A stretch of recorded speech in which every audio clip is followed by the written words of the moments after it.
Hi, this is Elizabeth Watts with the Great Smoky Mountain Association, and today you're in for a really great treat because we're going to take you on an auto tour of Cades Cove.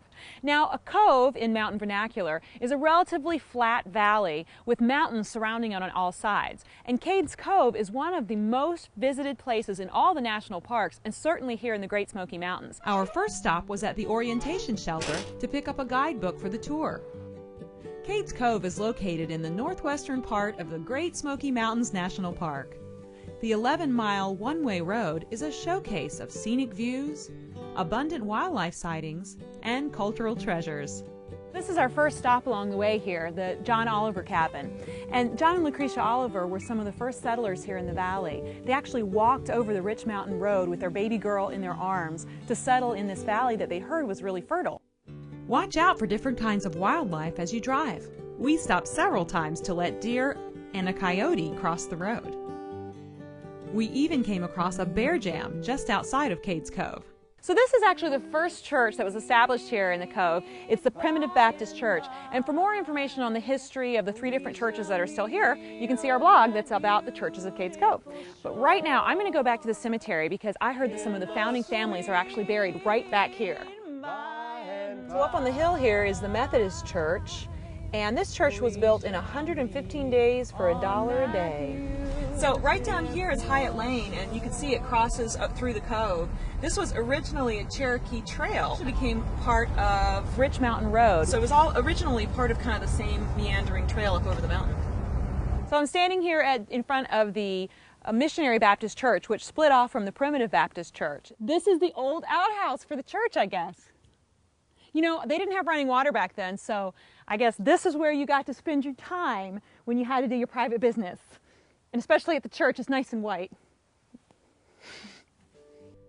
Cades Cove has several popular hiking trails, like Cooper Ridge Trail and Abrams Falls Trail. Be sure to look for deer as you walk through the woods.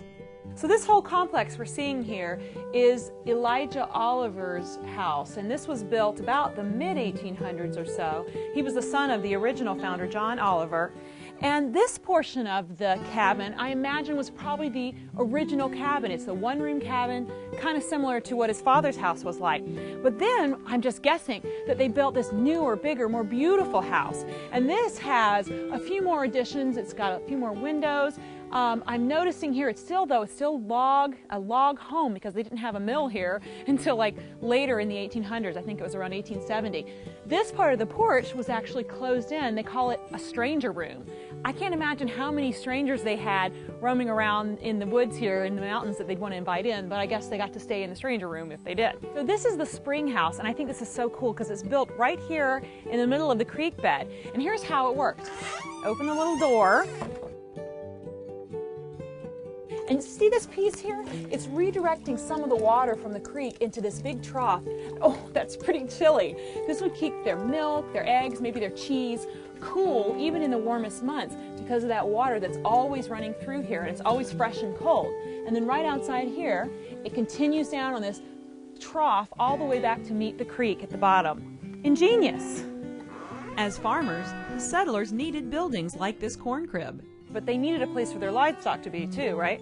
Check out this barn with the stalls, but in the back there's a big hewn out log, and that's actually the feeding trough. And above it would be the hay loft where they would, store hay so they could feed their animals some of that in the wintertime. So it's a nice, easy half-mile walk over to the Elijah Oliver homestead from the parking area. And some folks might not do it because of the walk, but I'll tell you, it's well worth it. Our next vlog is going to be Cable Mill. Don't miss it.